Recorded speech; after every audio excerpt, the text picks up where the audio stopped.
Bismillahirrahmanirrahim. Assalamualaikum warahmatullahi wabarakatuh. Selamat malam mahasiswa dan mahasiswi Universitas Telkom Semarang. Bertemu dengan saya kembali dalam mata kuliah akuntansi perpajakan ya. Kemarin dalam mata kuliah akuntansi perpajakan kita sudah membahas yaitu tentang SPD tahunan 170S ya. Untuk mata kuliah hari ini nanti kita akan membahas yaitu tentang SPD tahunan 1770, di mana SPD ini dikhususkan untuk wajib pajak yang penghasilannya dari pekerjaan bebas. Baik, kita mulai ya. Dalam mata kuliah akuntansi perpajakan, dalam materi pokok hari ini yang nanti kita bahas yaitu tentang ESPT tahunan 1770 ya. Bertemu dengan saya kembali, Bapak Eka Satya Wibawa.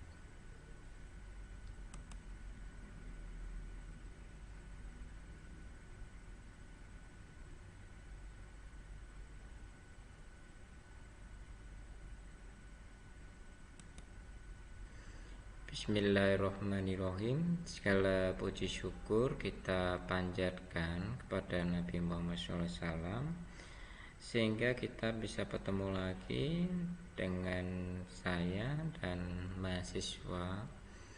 mahasiswi dalam mata kuliah akuntansi perpajakan ya.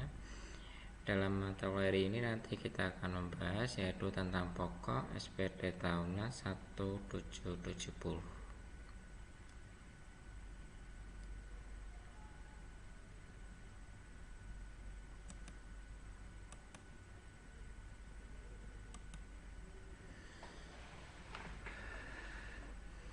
Tujuan perkuliahan hari ini yang pertama diharapkan mahasiswa dapat mengetahui apa itu SPD tahunan 1770. Yang kedua, mahasiswa dapat mengisi pelaporan SPD tahunan 1770. Yang ketiga, bagaimana proses pelaporan SPD tahunan 1770.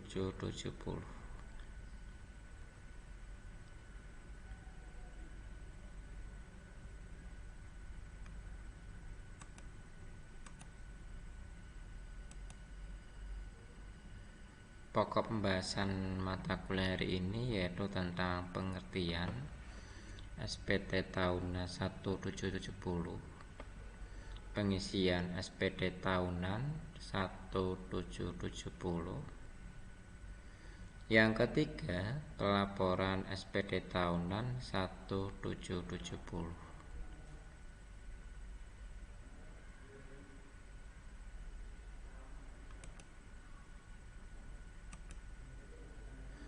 Yang melatar belakangi SPD tahunan 1770 yang pertama, tata cara pelaporan SPD tahunan 1770 secara online. Yang kedua, sudah lapor SPD tahunan pajak atau belum? Kalau belum, segera ya, khususnya bagi wajib pajak orang pribadi yang mengingat batas waktu terakhirnya adalah 30 Maret. Sedangkan untuk wajib pajak badan itu deadline-nya setiap tanggal 31 April.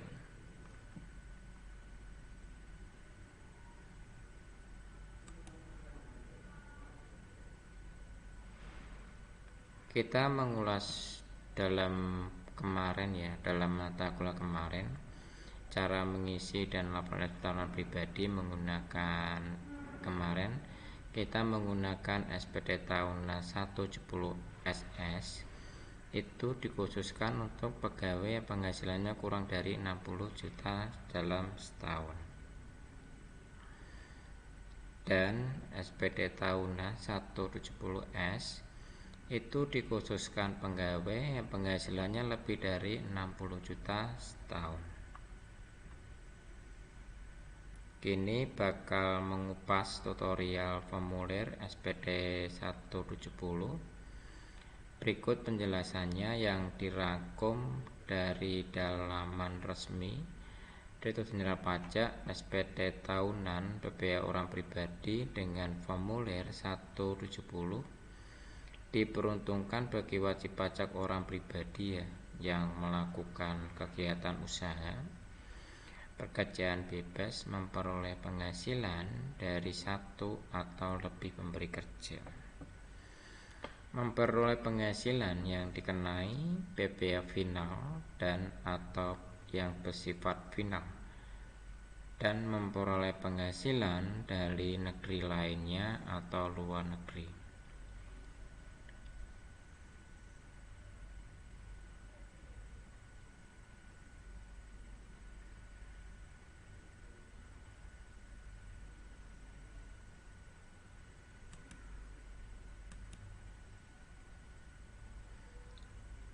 Anda harus mempersiapkan beberapa dokumen untuk dapat mengisi SPD tahunan orang pribadi dengan formulir 170 dengan dokumen tersebut ya. Jadi antara lain penghasilan lain di luar pekerjaan bukti potong A1 atau A2. Jika Anda pegawai dengan penghasilan lainnya, neraca dan laporan laba rugi atau laporan keuangan bila menggunakan metode pembukuan rekapitulasi bulanan atau peredaran bruto, dan biaya bila menggunakan metode norma atau NPPN, lembar perhitungan PPh terutang wajib pajak dengan status PH atau MT, daftar perhitungan peredaran bruto UKM offset ya, itu maksimalnya yaitu 4,8 miliar ya dalam setahun. Jumlah penghasilan yang pembayarannya PPh-nya pasal 25 yaitu pemberian normal, yaitu pengusaha omsetnya yang di atas 4,8 miliar dalam waktu setahun. Jadi kalau maksimalnya itu adalah peredaran brutonya itu 4,8 miliar dalam setahun.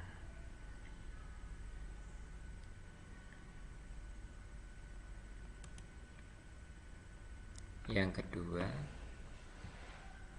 PH atau penghasilan suami istri yang dikenakan pajak secara terpisah karena dikehendaki secara tertulis oleh suami istri berdasarkan perjanjian pemisahan harta ya. Dan penghasilan sedangkan status MT adalah penghasilan suami istri yang dikenai pajak yang terpisah karena dikehendaki oleh istri ya memilih menjalankan hak dan kewajiban perpajakannya sendiri.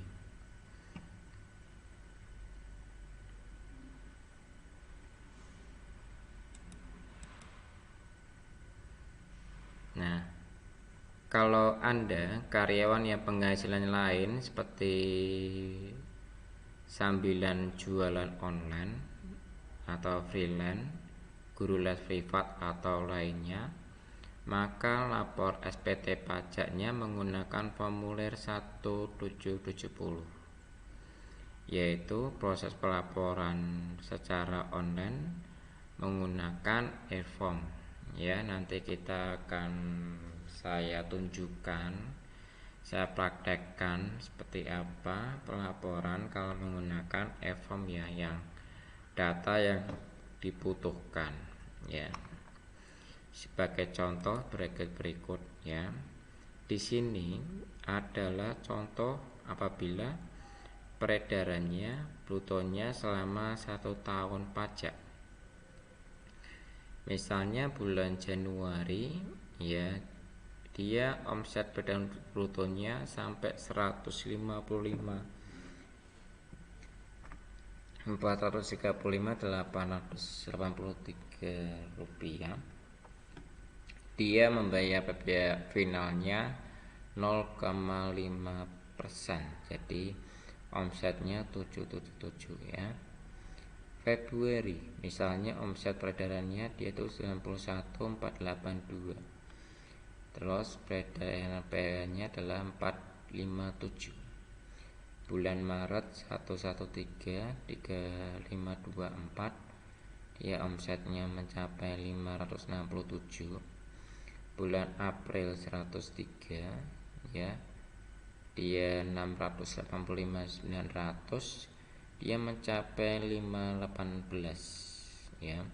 Bulan Mei dia 99.557.370, dia omsetnya mencapai 497.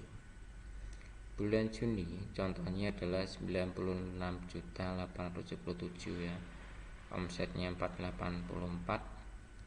Bulan Juli 85, dia ada 88.49, omsetnya pembayaran PPh finalnya 429. Bulan Agustus 90, PPh finalnya 451. September 83, PPh finalnya 418. Oktober 86, 03438 jadi 430.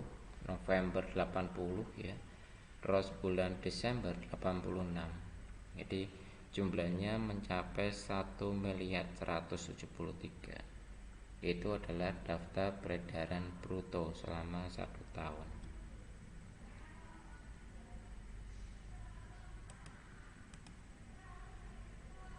Nah, berikut adalah tampilan ESPT ya.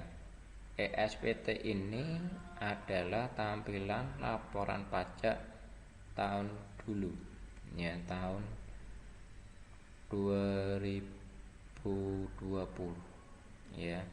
Kita masih menggunakan seperti ini ya, menggunakan ESPT.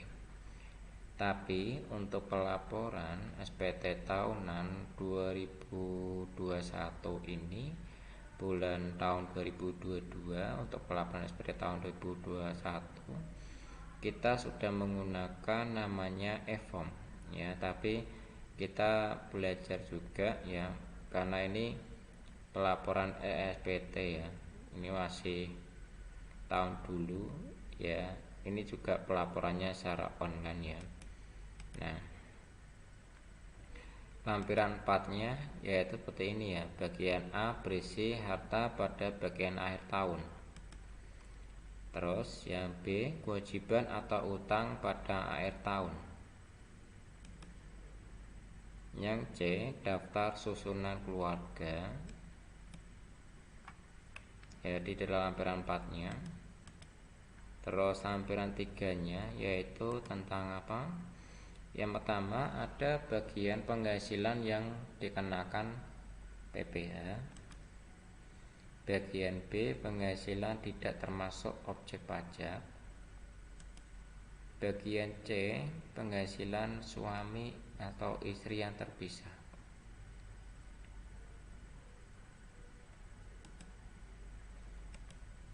Selanjutnya lampiran 2, bagian daftar pemotong atau pemungut PPh.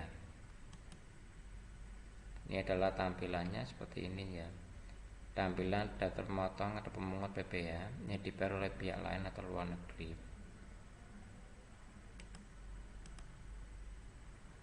Lampiran 1 yaitu tentang penghasilan neto dalam negeri dari usaha atau pekerjaan bebas. Contohnya seperti ini. Terus kita baru laporan SPT ke KPP ya, tahun 2020 masih kita gunakan. Ini tahun 2021 awal di bulan Januari. Kalau kita pelaporannya mulai bulan Februari tahun 2022 bulan Januari, untuk laporan tahun 2021 kita sudah tidak berlaku. Tapi kalau di tahun 2021, di tahun 2012 bulan Januari kita masih bisa menggunakan ESPT ini ya. Tapi sudah mulai bulan Februari, Maret itu kita sudah menggunakan namanya e-form ya. Nanti kita akan saya tampilkan, saya praktekkan juga tampilan e-form itu seperti apa ya. Baik, ini saya akan demokan ya. Ini tampilan kalau kita menggunakan e-form. Yang pertama kita login dahulu ya, login ke DJP online pajak. Yang pertama kita buka DJP online pajak ya. Ini bisa diperhatikan ya, ini saya mau buka login untuk apa, pelaporan SPT tahunan 1770. Bid sama ya, tidak ada bedanya, hanya bedanya berbeda dari SPT tahunan 170S, 170 SS dan 170 ya. Kalau 170 dia menjalankan pekerjaan bebas. Jadi kita contohnya kita masukkan NPWP kita. Contoh kita, saya masukkan NPWP saya, terus baru kita masukkan tentang cara login dan untuk pelaporannya SPT tahunan 170.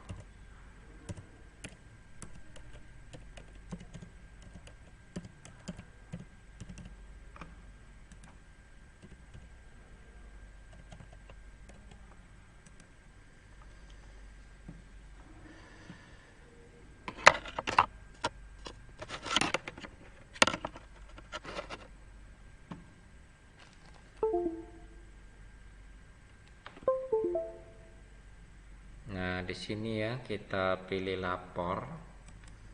Nah, bedanya ya mahasiswa dan mahasiswi, kita pilihnya adalah mengunduh formulir. Nah, kita menggunakan namanya yaitu e-form bentuk PDF.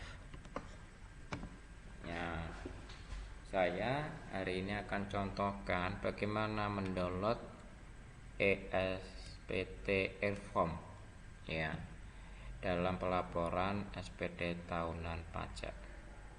Kita pilih namanya buat SPT. Nah, selanjutnya kita pilih, di sini ada pertanyaan, apakah Anda menjalankan usaha atau pekerjaan bebas ya. Kita pilih ya, maka nanti akan muncul tampilan seperti ini ya. Mahasiswa dan mahasiswi bisa diperhatikan. Maka muncul di sini e-form SPT orang pribadi formulir 1770. Kita klik di sini. Nah, selanjutnya di sini ada tahun pajak. Tahun pajak di sini saya pilih tahun 2021. Nah, karena saya sudah pernah melaporkan SPT tahunan saya, maka di sini muncul pembetulan ke-1 ya. Contoh saya mau langsung kita kirim permintaan, maka nanti akan muncul yaitu tampilan e-form. Nah, kita tutup betul peringatan seperti tadi ya. Ini adalah tampilan e-form 1770. Nah, kita bisa lihat di sini tampilannya seperti apa ya e-form itu ya.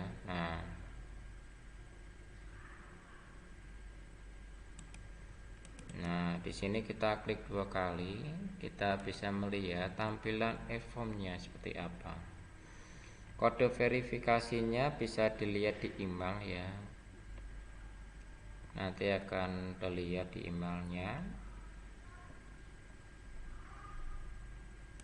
Kita lihat di sini, kita tunggu dulu sampai SPT yang tadi kita download terbuka ya. Nah, mahasiswa dan mahasiswi bisa diperhatikan Ini adalah tampilan e-form. Nah, kalau sekarang kalau dia menjalankan pekerjaan bebas, diwajibkan sekarang menggunakan e-form.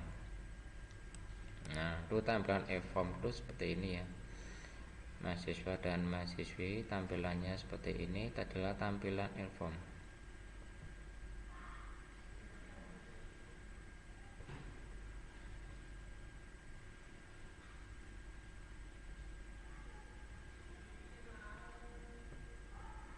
Nah, contoh ya, di sini saya mau ngisi kode harta. Contoh saya ngisi lampiran 4. Contoh di sini bisa ngisi tabungan. Nama harta misalnya rumah. Ya. Contoh saya kemarin ngajuin KPR perumahan tahun 2019, harga perolehannya dia segini 150 juta.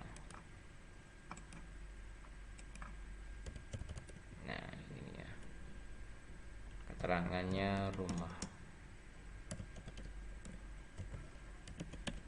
Nah, seperti ini ya. Ini contohnya. Terus saya mempunyai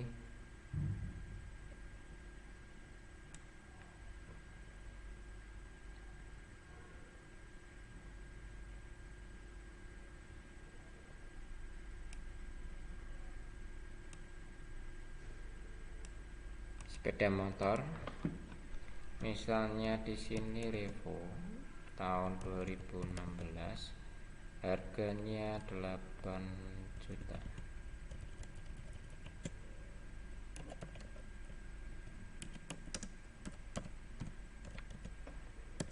Nah, maaf saya ini keliru ya. Rumah itu dia masuknya di tanah dan bangunan.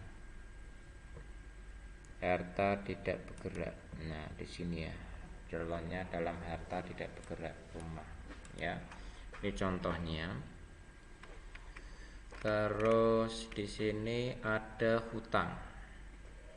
Hutang pada akhir tahun, misalnya ada utang bank. Nah, misalnya utang bank, saya punya utang bank itu di BTN ya.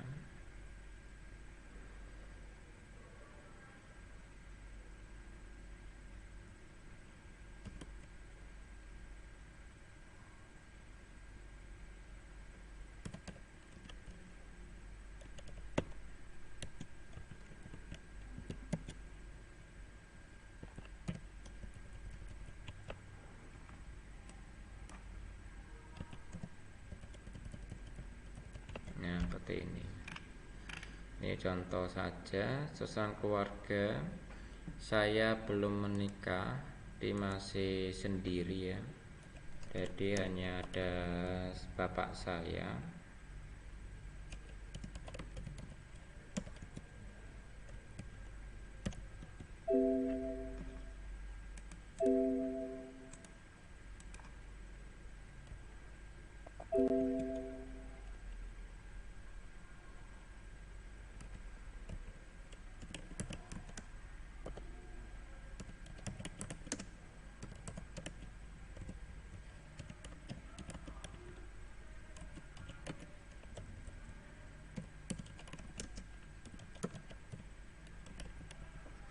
Ini contohnya. Terus ibu saya.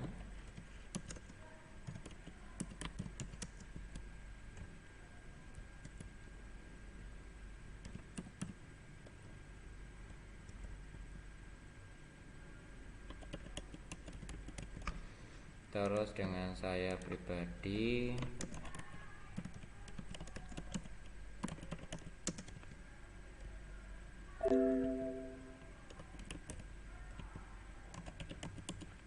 Nah, ini contohnya seperti ini ya.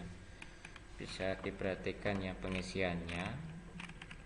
Jadi tampilan saya seperti ini ya. Jadi ada NPWP nya, BP saya, nama saya, terus ini hartanya, terus ini kewajiban pada akhir tahun, terus daftar susunan keluarga. Nah, selanjutnya baru kita buka selanjutnya di belangko lampiran yang ketiga. Di lampiran ketiga, jika ada tampilan bagian A adalah penghasilan yang dikenakan PPh final. Jika ada, kita kosongi ya. Terus penghasilan final yang tidak termasuk objek pajak ya. Jika ada diisi, jika tidak ada kita kosongi. Terus penghasilan istri sama istri yang dikenakan secara terpisah. Kalau saya belum menikah, makanya saya kosongi. Ini adalah contoh saja. Terus selanjutnya, ini adalah lampiran 2. Lampiran 2 itu berisi apa? Berisi tentang daftar pemotong atau pemungut PPh oleh pihak lain, atau PPh dibayarkan oleh dibayar luar negeri, dan PPh ditanggung oleh pemerintah. Jika ada, diisi ya. Nah, di tampilannya seperti ini. Kalau ditambahkan, ini kita beri tambah. Ini contoh ya. Contoh saja, kita pilih tambah di sini. Nah, kita isi dulu. Nah, di sini misalnya pemotongnya adalah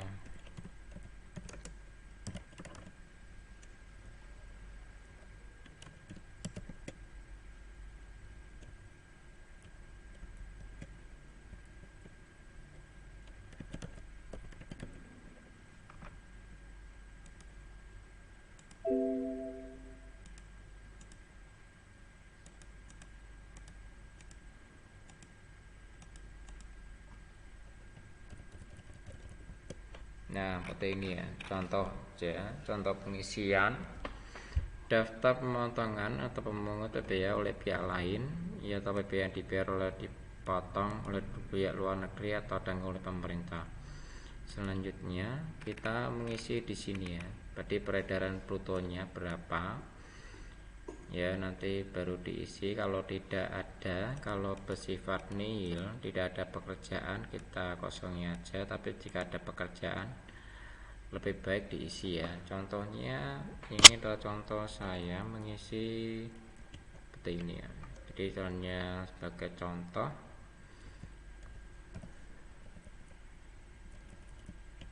Nah,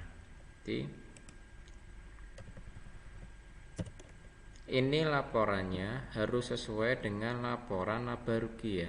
Tidak boleh ngarang ya. Disesuai dengan laporan laba rugi yang kita kerjakan ya. Jadi kalau pekerjaannya tidak sesuai dengan laporan laba ruginya kita, maka nanti tidak bisa ya. Harus sesuai dengan laporan laba rugi yang telah kita buat. Baru kita masukkan di sini peredarannya berapa, harga pokoknya berapa, biayanya berapa. Nah, nanti kalau sudah baru kita isi. Selanjutnya contohnya saja. Jika ada seperti ini, penghasilan neto dalam negeri atau pekerjaan bebas, itu jika ada diisi ya. Terus penghasilan neto dalam negeri lainnya, ini jika ada diisi. Terus bagian D, penghasilan dalam negeri lainnya, jika ada diisi ya. Kalau tidak ada ya kita abaikan aja. Ini adalah contohnya. Nah, ini yang terakhir ini. Nah, ini yang terakhir di sini. Nah, di sini adalah induknya. Ya, kita mulai laporan SPT ya yang telah kita buat di sini. Nah,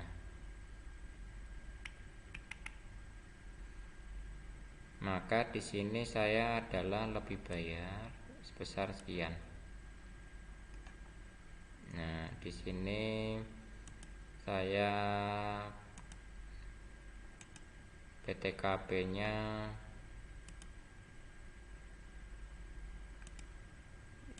di sini ya.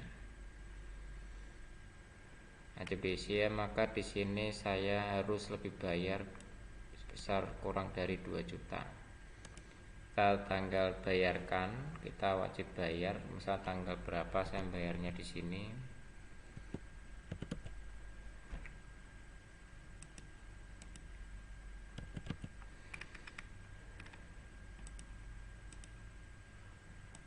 sini ya tanggalnya, terus nama saya. Baik ya. Nanti kalau sudah kita pilih submit. Di sini kita pilih laporan keuangan yang telah kita buat. Contohnya saya ini melampirkan laporan keuangannya. Ini aja contoh. Ini sebagai contoh. Contohnya mana ya laporan keuangannya ya.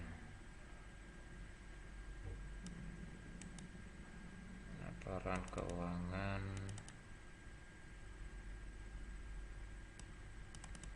Nah, ini contoh.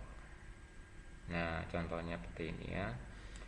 Terus baru kita masukkan kode verifikasinya. Ya, kode verifikasinya kita bisa lihat di email ya. Kalau ada di email kita lihat kode verifikasinya berapa, baru kita pilih submit ya. Nah, kodenya submit, maka otomatis kita akan menerima laporan SPT tahunan yang telah kita buat. Jadi memaaf mahasiswa dan mahasiswi, kode verifikasi tidak saya masukkan karena saya tidak menjalankan pekerjaan bebas. Ya, saya di sini hanya memberikan contoh saja. Pelaporan SPT tahunan 170. Baik, terima kasih dalam mata kuliah hari ini. Mungkin jika ada pertanyaan nanti bisa tanya jawab dengan saya, baik di chat grup atau chat pribadi.